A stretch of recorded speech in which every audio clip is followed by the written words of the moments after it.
Good morning, Broncos country. Welcome into another episode of GMB. Hope you pour yourself a nice cup of coffee as we prepare to break down and preview the Broncos Saturday preseason matchup against the San Francisco 49ers Week 2 of preseason action. I'm Cody Roark, Broncos reporter for Mile High Sports, and joining me today, his name is Aniello Piro. You can follow him on Twitter at @MediaByAP.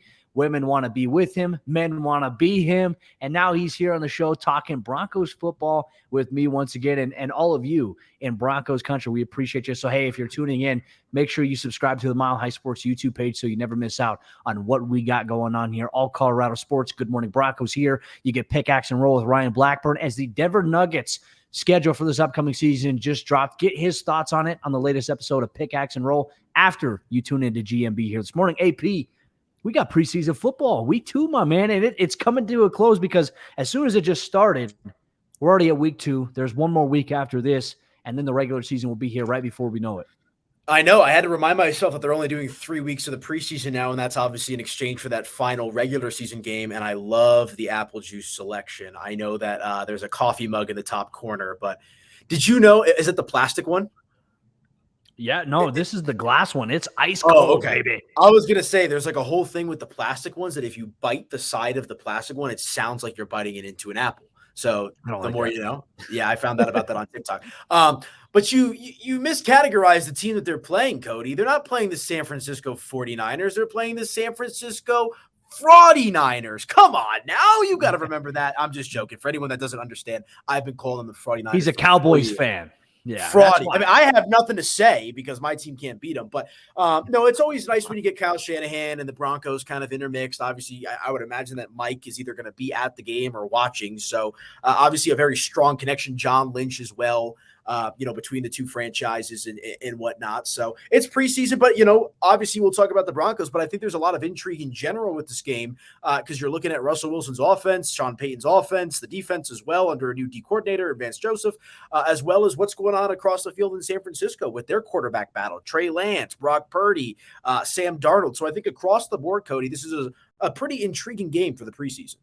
No, it is. And I think there's some questions too, because as of right now, we don't know whether or not the starters are going to play for the 49ers on offense or defense, but we do know there will be plenty of Trey Lance because Brock Purdy's the guy there in San Francisco. And obviously he had a really tremendous story. He had a tremendous start last year, unfortunately with the Tommy John.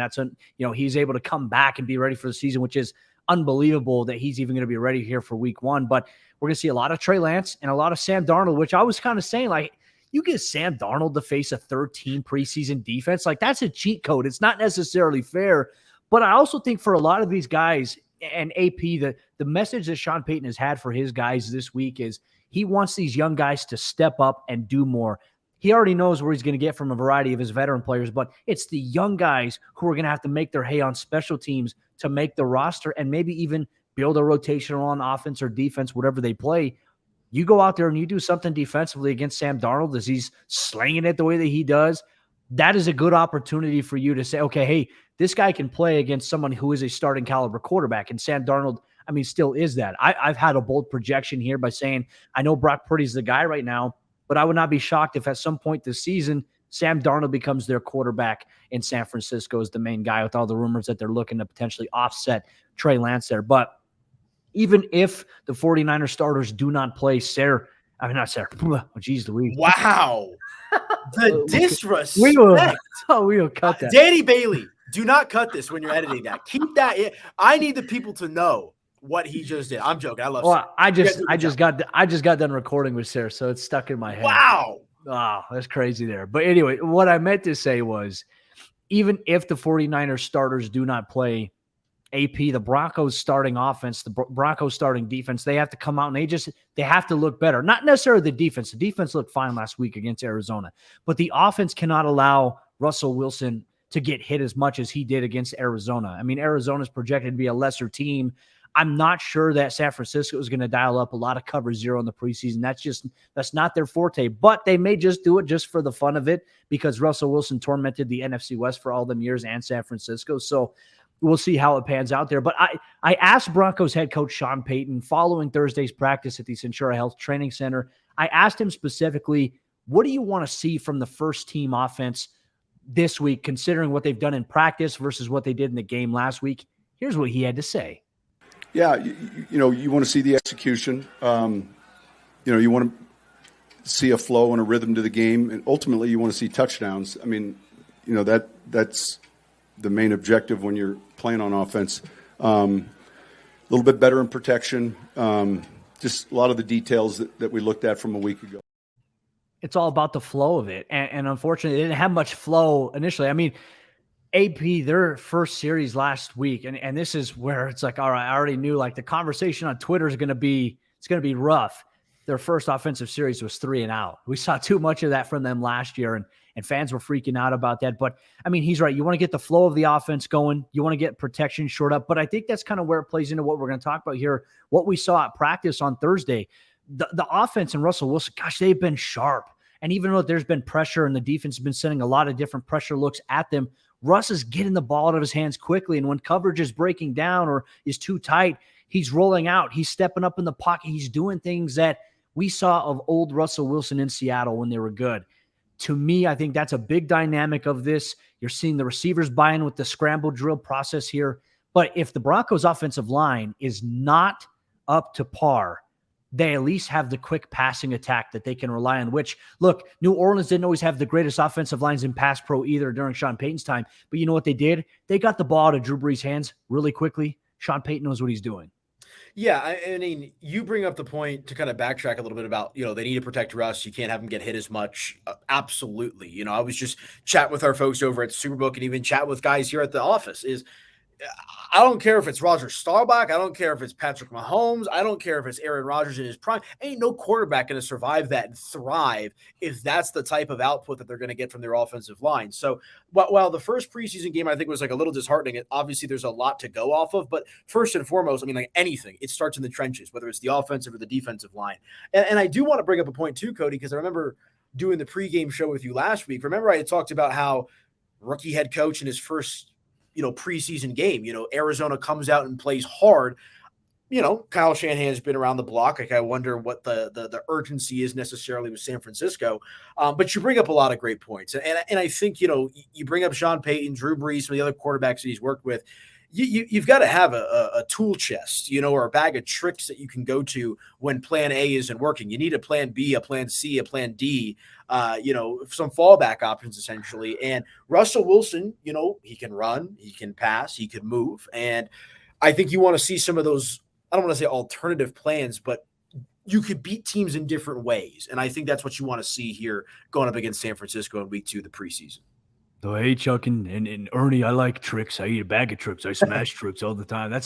My mind went there initially. I wish we had a soundboard here, which obviously I think we have some really cool stuff in the future here on GMB, some stuff that we can incorporate with some potential sounds and some visual stuff that you'll see here as we do some more studio work as we get the studio built over there at Mile High Sports headquarters here. But, as we continue to talk about this game, a little bit more recap of practice. Let's go through the injury report here, and then we're going to hear from our good friends over there at Superbook, and then we're going to get into a little bit more of we're going to find out who's all playing and who's not playing. Practice report, Mike McGlinchey, Brandon Johnson, 2 guys that suffered an injury last week during practice. McGlinchey with the knee sprain, Brandon Johnson with the ankle. Not participated at all this week. They were on the side field, but I think the fact that they're out there, they're working on the side field, that's a good sign.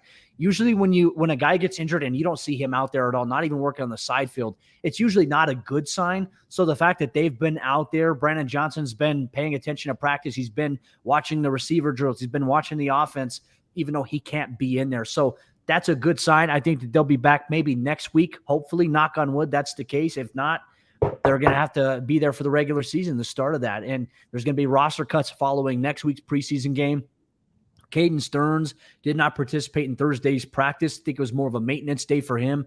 PJ Locke, after being carted off a few days ago, we have not seen him for 2 consecutive days at practice, but Sean Payton says that he's going to be fine. So optimism, he'll be ready for week 1 there. Justin Simmons still not back on the practice field as he continues to deal with a groin injury, as Sean Payton says that they want to be smart with him. I think they value him. They know what he brings to the table.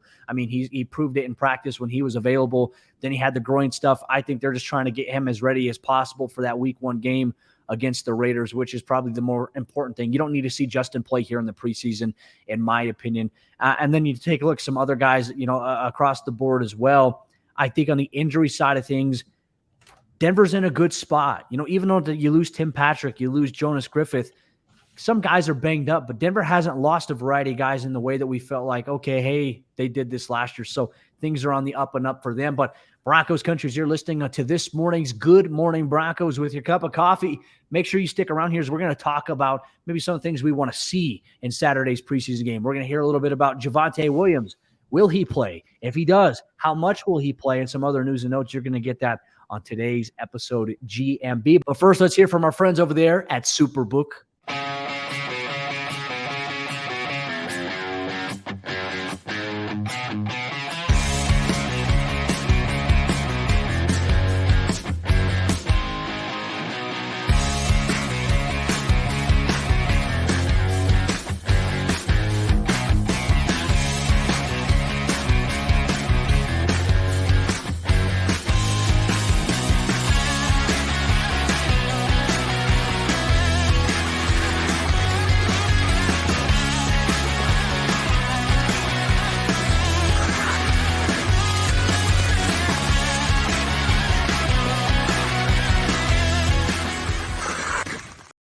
All right, what do you need to know about this weekend's game? The San Francisco 49ers hosting the Denver Broncos week 2 of the NFL preseason. We do know the Broncos starters expected to play 20 to 25 snaps on the offense side of the ball, defensive side of the ball. You're going to get plenty of volume there. But I think everybody in Broncos country wants to know about one particular starter on offense, Javonte Williams. He's set to make his debut on Saturday against the San Francisco 49ers. Here's what Broncos head coach Sean Payton had to say about his status and maybe how many snaps he might play. Yeah, I'm going to be smart. He's not going to get 20 plays. I think in a perfect game, I'd like to see him get 3 or 4 carries, maybe a pass and just get him going.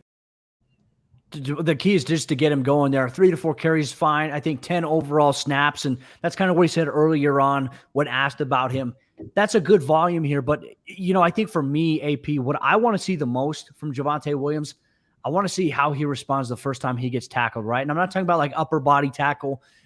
Coming back from a knee injury, and being a big guy who runs as violently as he does, guys are going to go low. They're going to try to ankle tackle you. They're going to try to wrap up your legs.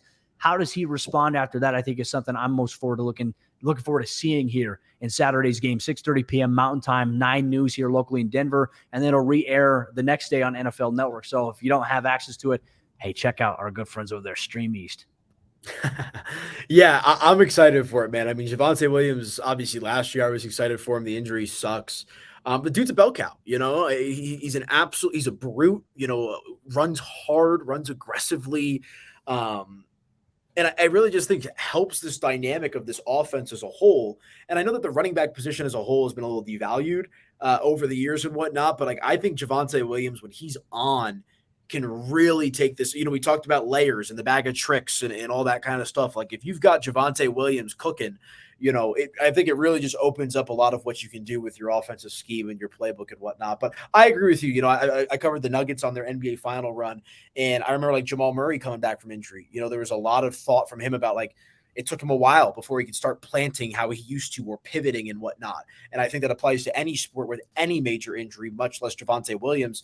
Sometimes you don't know what it's going to feel like to get hit again. You don't know what it's feel like to, bounce off a tackle or put the shoulder down. So I think just really getting your feet wet once again and, refinding your footing, for lack of a better phrase, is the objective here for Javonte Williams. And also being cautious. Like, you don't want this guy getting 20 touches or 15 touches. Like, get him a couple touches, couple drives, get him out. This is the ramp-up period. So do you remember last year when the Raiders played in the Hall of Fame game?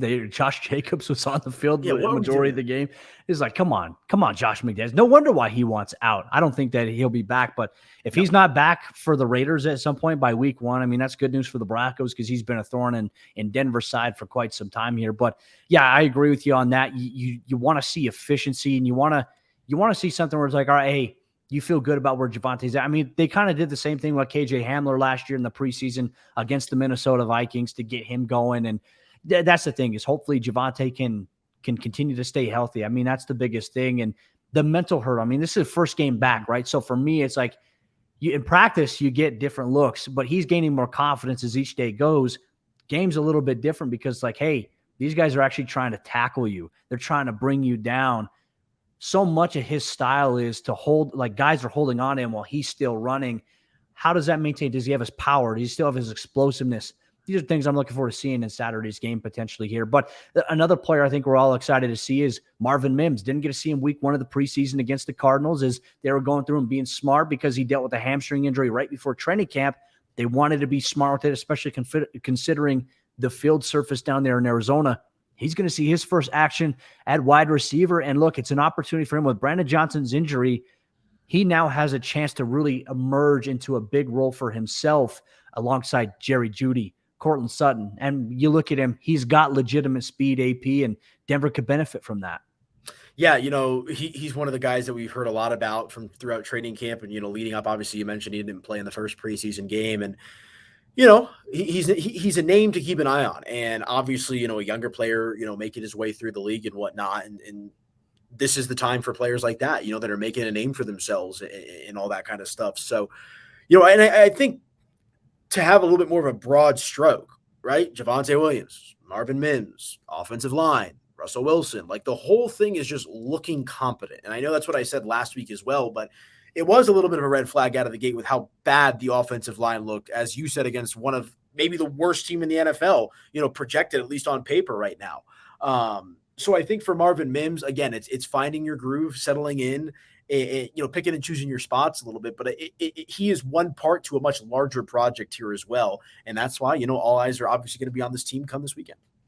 And I think one final guy we'll mention on today's show that I'm really excited to see a little bit more out of Jaleel McLaughlin, the undrafted rookie free agent running back, just legitimate speed. And look, we saw it. We've seen it every day in practice.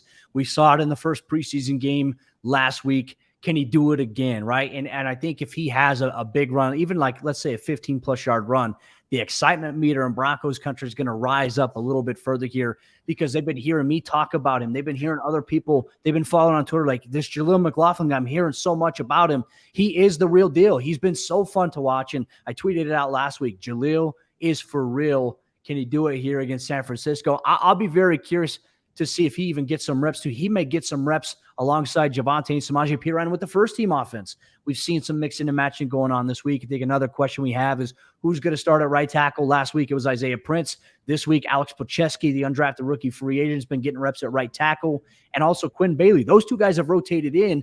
It's going to be one of those two guys getting the start at right tackle more than likely, and we'll see where Cam Fleming fits into the mix and can Garrett Bowles bounce back. These are things that we're looking forward to seeing in Saturday's preseason action. But Broncos country, we appreciate you so much for tuning into GMB here this morning with myself, with my man AP, as we break down what's going on with the Broncos ahead of tomorrow's preseason matchup against the 49ers. We'll see if the starters play for San Francisco, but regardless, it's going to be a challenge here for the Broncos. How do they look in their second opportunity to get on the football field before the regular season? We'll recap all that on Monday's episode of GMB as we recap Saturday's action. You can get that here, Mile High Sports.